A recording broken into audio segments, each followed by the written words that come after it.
दोस्तों, किसी ने सही कहा है कि आवाज ऊंची हो तो कुछ लोग सुनते हैं, लेकिन अगर बात ऊंची हो तो बहुत सारे लोग सुनते हैं। नमस्कार दोस्तों, एक छोटी सी कहानी। ये कहानी एक लड़के की 24 साल का लड़का जो सेठ के यहाँ पर नौकरी करता था। उसके माँ बाप इस दुनिया में नहीं थे।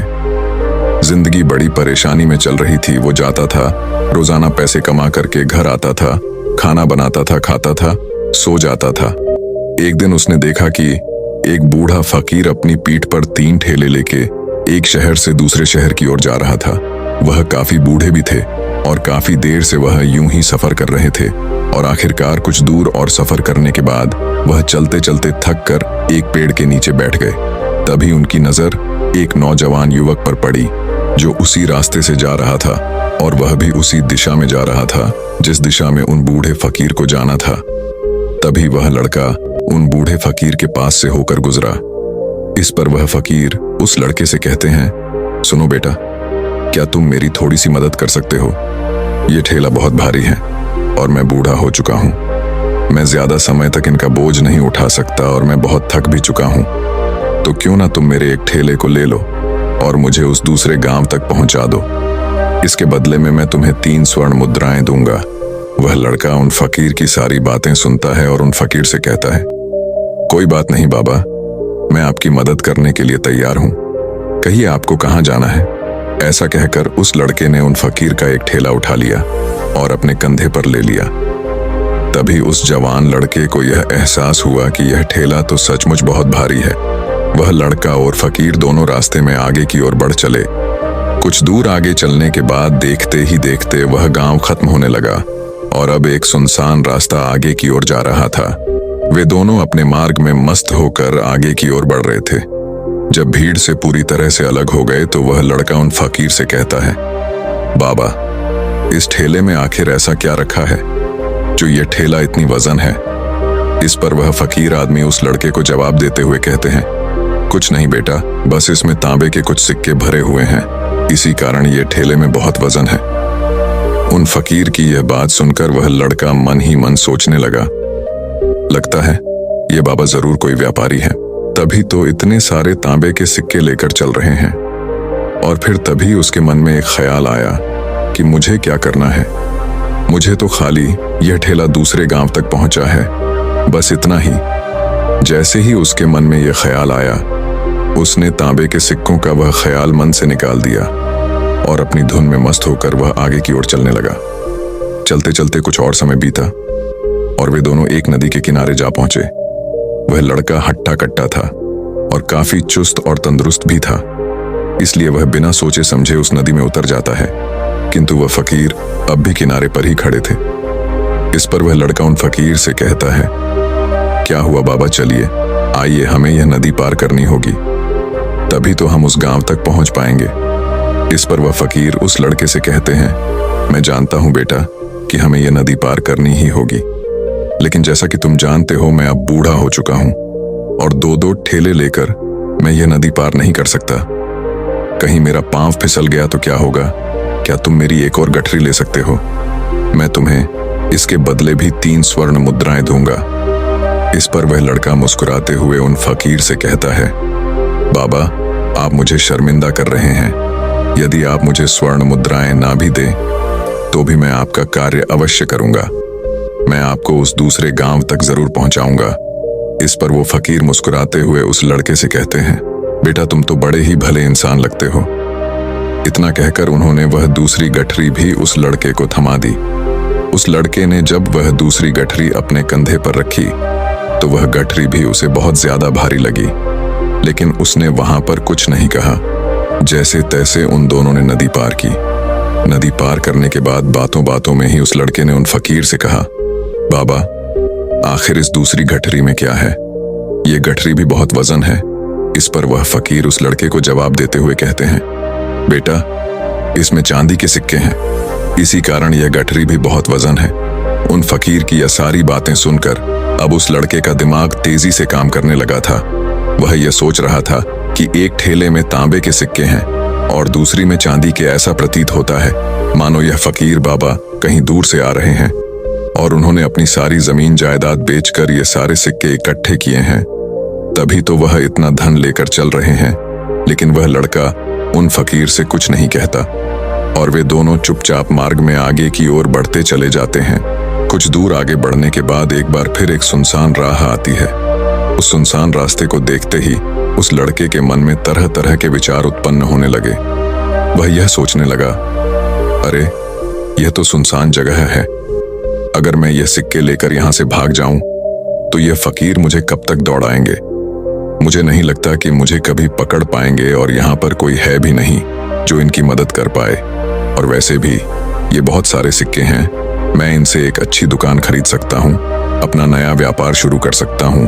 और वैसे भी ये बूढ़ा फकीर अब इन पैसों का क्या करेगा, इससे अच्छा तो मैं ही इन्हें रख लेता हूँ। वह लड़का यह सब बारे में सोच ही रहा था, तभी अचानक उसे खुद पर आश्चर्य हुआ। अरे मैं यह क्या सोच रहा हूँ, ये फकीर बाबा न जाने कहां से आ रहे हैं और क्या खोज करके इन्होंने इतने सारे पैसे इकट्ठा किए होंगे। मुझे इनका फायदा नहीं उठाना चाहिए। नहीं नहीं, मुझे ऐसा नहीं करना चाहिए। उसने कुछ देर के लिए तो अपने मन के विचारों को काबू कर लिया, लेकिन कुछ देर बाद उसके मन के विचार उस पर देखते ही देखते हावी होने लगे। वह लड़का 2 ठेले लेकर उन फकीर के पीछे पीछे चल रहा था और कुछ दूर आगे चलने के बाद एक पहाड़ी आई। इस पर वह फकीर बाबा उस लड़के से कहते हैं, बेटा यह पहाड़ी मैं नहीं चढ़ पाऊंगा। मैं काफी बूढ़ा हो चुका हूं और मेरे घुटनों में भी दर्द रहता है। यदि तुम मेरी तीसरी गठरी भी ले लो तो मैं तुम्हें 3 और स्वर्ण मुद्राएं दूंगा, लेकिन याद रखना इसे कहीं गिराना मत, कहीं ये गठरियां खुल ना जाए। इस पर वह लड़का उन फकीर से कहता है, क्यों बाबा, आखिर इसमें ऐसा क्या है। इस पर वह फकीर उस लड़के से कहते हैं, बेटा इसमें स्वर्ण मुद्राएं हैं।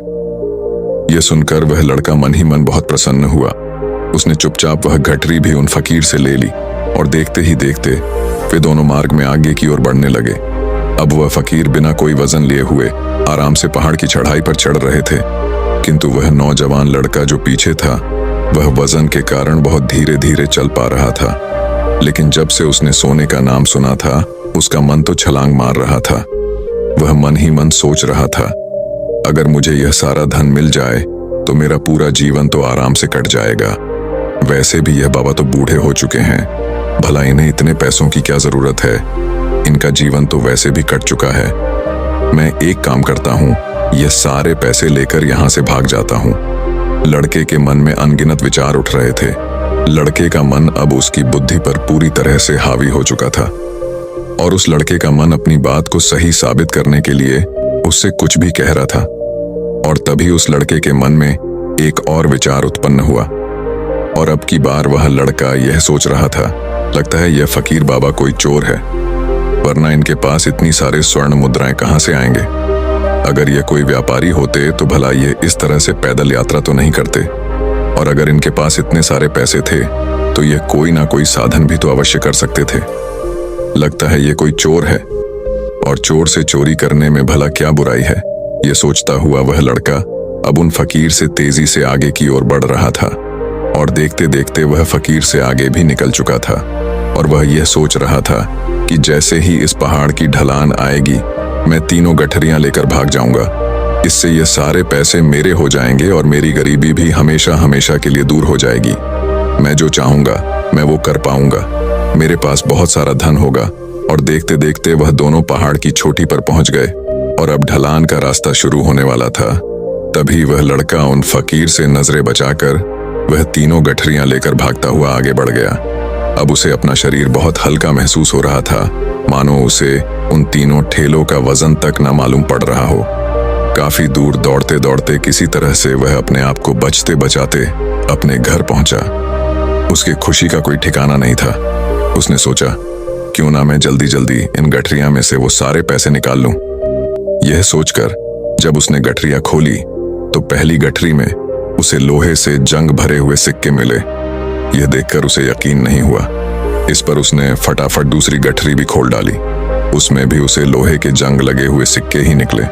यह सब देखकर वह लड़का बड़ा हैरान था। आखिर यह सब क्या हो रहा है? उन फकीर ने तो मुझसे और ही कुछ कहा था। अब उसने वह सोने वाली गठरी खोली और उसमें भी लोहे के जंग लगे हुए सिक्के ही निकले। यह देखकर वो लड़का बड़ा क्रोधित हुआ। उसने सोचा, उन फकीर ने मुझसे झूठ क्यों कहा? उन्होंने मुझसे ऐसा क्यों कहा कि एक में तांबे के सिक्के हैं, एक में चांदी के और तीसरे में स्वर्ण मुद्राएं हैं? वह यह सब सोच ही रहा था कि तभी उसकी नजर उस थैले में पड़े एक पत्र पर पड़ी। उसने वह पत्र उठाया और उस पत्र में लिखा था, यह पूरा नाटक ईमानदार व्यक्ति की खोज करने के लिए रचा गया है और मैं इस राज्य का राजा हूँ। मेरी कोई संतान नहीं और इसीलिए मैंने यह षड्यंत्र रचा है ताकि मैं अपने राज्य में किसी एक ऐसे ईमानदार व्यक्ति की खोज कर सकूं जो मेरे बाद इस राज्य का राजा बन सके और इस राज्य भार को संभाल सके। और इस राज्य का भार वही संभाल सकता है जो पूरी तरह से ईमानदार हो, जिसके मन में किसी प्रकार का कोई लालच ना हो। इतना पढ़ते ही वह लड़का जोर जोर से चिल्लाने लगा। वह सर पकड़कर बैठ गया। वो यह जानता था कि यदि वह अपने मन के विचारों पर काबू कर लेता तो उसका जीवन संवर सकता है, लेकिन वह अपने मन के विचारों पर काबू नहीं कर पाया। दोस्तों, महात्मा बुद्ध कहते हैं कि मन ही सब कुछ है। आप जो सोचते हैं वही बनते हैं। इसलिए आपका सबसे बड़ा दुश्मन भी आपको उतना नुकसान नहीं पहुंचा सकता जितना कि आपके मन के यह अनियंत्रित विचार पहुंचा सकते हैं। महात्मा बुद्ध कहते हैं, अपने भीतर ध्यान से देखो। हमारे भीतर जो विचार चल रहे हैं वही विचार शब्द बनते हैं और शब्द कर्म के रूप में प्रकट होते हैं। बार बार दोहराने पर कर्म बर्ताव में बदलता है और धीरे धीरे समय के साथ बर्ताव चरित्र में परिवर्तित हो जाता है और यही चरित्र हमारे भाग्य का निर्माण भी करता है। इसलिए हमें हमेशा अपने विचारों के प्रति सजग होना बहुत आवश्यक है। हमें जागरूक होना बहुत आवश्यक है। हमें यह जानना जरूरी है कि हमारे मन में किस प्रकार के विचार आ रहे हैं। आगे महात्मा बुद्ध कहते हैं कि कमजोरी हमेशा छोटे विचार से शुरू होती है। यह एक बीज के रूप में होती है और यदि इस बीज को नष्ट न किया जाए तो यह छोटा सा विचार बहुत जल्द ही एक विशाल वृक्ष का रूप ले लेता है और हमारी बुद्धि की सोचने और समझने की क्षमता को पूरी तरह से नष्ट कर देता है। जिस प्रकार आपने इस कहानी में देखा किस प्रकार उस जवान लड़के का मन उस पर हावी हो चुका था और उसकी सही और गलत सोचने की क्षमता पूरी तरह से नष्ट हो चुकी थी, जिस कारण वह यह समझ नहीं पाया कि उसे क्या करना चाहिए और उसके लालच ने उसके भीतर इतनी ऊर्जा भर दी कि वह तीनों ठेले उठाकर इतनी तेजी से वहां से भागता आगे भी बढ़ गया। इसीलिए जब आपके मन में पहली बार कोई गलत विचार उत्पन्न हो तभी उसे जड़ से उखाड़ देना चाहिए, अन्यथा वह विशाल वृक्ष का रूप लेगा और आपको किसी न किसी गलत राह पर वह ढकेल ही देगा। आप चाहकर भी उसे रोक नहीं पाएंगे। लेकिन अब आपके मन में यह प्रश्न उठ रहा होगा कि हम भला अपने मन के विचारों को कैसे नियंत्रित करें। हमारा मन तो इतना चंचल है, वह इतना शक्तिशाली है कि वह हम पर हावी हो ही जाता है। हम चाहकर भी उस पर नियंत्रण नहीं कर पाते। इसका जवाब में महात्मा बुद्ध हमें दो बातें समझाते हैं। पहली बात, सही इरादा विकसित करो। कई बार आपने देखा होगा कि आपके मन में कुछ और होता है किंतु आप कहते कुछ और है, क्योंकि आपके मन के भीतर जो कुछ बसा है वही आपके मुख से बाहर भी निकल रहा है। लेकिन जब हमसे वह गलती हो जाती है तो उसके बाद हमारा मस्तिष्क अच्छी तरह से काम करना शुरू कर देता है। हमारे सोचने और समझने की क्षमता एक बार फिर से जागृत हो जाती है और ऐसी अवस्था में हमें यह एहसास होता है कि हमसे गलती हो गई है और फिर हमारा मन दुखी हो जाता है। हमारा मन अफसोस से भर जाता है और इस भारीपन और दुख से बचने के लिए महात्मा बुद्ध हमें सही इरादा विकसित करने के लिए कहते हैं। इसके लिए जब भी आप कोई कार्य करने जा रहे हो तो सबसे पहले आपको यह खुद से पूछना चाहिए कि जो कुछ भी मैं करने जा रहा हूँ इसके पीछे मेरा इरादा क्या है। क्या मैं दूसरों को दुख पहुंचाना चाहता हूँ या दूसरों को नीचा दिखाने जा रहा हूँ या मुझे खुद को ऊपर उठाना है। खुद से सवाल कीजिए, खुद को जागृत कीजिए। जब आप इरादों के प्रति सचेत होने लगेंगे, जब आप विचारों के प्रति सजग होने लगेंगे, तभी आपके भीतर सकारात्मक ऊर्जा का प्रवाह होगा। तभी आप सकारात्मक इरादों से जुड़ने लगेंगे और आपके मन के भीतर बसी हुई वह नकारात्मक ऊर्जा और नकारात्मक इरादे दिन ब दिन कम होने लगेंगे। परंतु याद रहे, आपको यह हर रोज करना होगा और आपको यह हमेशा ध्यान रखना होगा कि आपको केवल अच्छा सोचना है। आपके इरादे हमेशा अच्छे होने चाहिए, तभी आप दुख और तकलीफों से बच सकते हैं। अन्यथा आप इसी तरह से दुख और तकलीफों में घिरे ही रहेंगे और आप कभी इससे निकल नहीं पाएंगे। दूसरी बात, मन के प्रति सजगता विकसित करो, जिससे आपका मन देखते देखते शांत होगा और आपके मन के भीतर बसी हुई वह नकारात्मक ऊर्जा, नकारात्मक विचार खत्म होने लगेंगे और आप शांति की ओर आगे बढ़ेंगे। और आपको इसके लिए बस इतना ही करना है कि इस पल में जो कुछ भी हो रहा है, आपकी आंखों के सामने, आपके भीतर जो कुछ भी जैसा भी चल रहा है, बस उसे देखते रहना है। अपने मन के अच्छे बुरे विचार, अपनी भावनाएं और अपनी यादों पर बिना प्रतिक्रिया दिए उन्हें केवल देखते रहना है, जिससे आपके मन के सारे विचार देखते ही देखते खत्म होने लगेंगे। आपका मन खाली होने लगेगा और आप नकारात्मक विचारों से, न सोच से बच सकते हैं और आप इन दुख और तकलीफों से भी दूर रह सकते हैं। इसीलिए महात्मा बुद्ध कहते हैं, जो स्वयं को देखता है वही सबसे बड़ा तपस्वी है। अर्थात जो अपने मन में चल रहे उन विचारों को बिना प्रतिक्रिया दिए हुए केवल देखता है और उन पर कोई भी प्रतिक्रिया नहीं करता, बस उन्हें देखता और समझता है, वास्तविकता में वही मन पर नियंत्रण भी कर सकता है और वही अपना जीवन सुखी और खुशहाली तौर पर जी सकता है। इसलिए यदि आप भी अपने जीवन को सुखी और खुशहाल बनाना चाहते हैं, तो आपको सबसे पहले अपने मन पर नियंत्रण साधना ही होगा, अपने मन को खाली करना ही होगा, अपने मन के विचारों के प्रति आपको सजग होना ही होगा। दोस्तों, उम्मीद है कि आपने आज की इस वीडियो से जरूर कुछ ना कुछ सीखा होगा। तो इस वीडियो को लाइक और अपने दोस्तों के साथ शेयर भी जरूर कीजिएगा और हमें ऐसे ही सपोर्ट करने के लिए चैनल को सब्सक्राइब और घंटी बटन को जरूर दबा दीजिएगा। चलिए मिलते हैं फिर अगली वीडियो में, तब तक के लिए अपना ख्याल रखें। धन्यवाद और नमो बुद्धाय।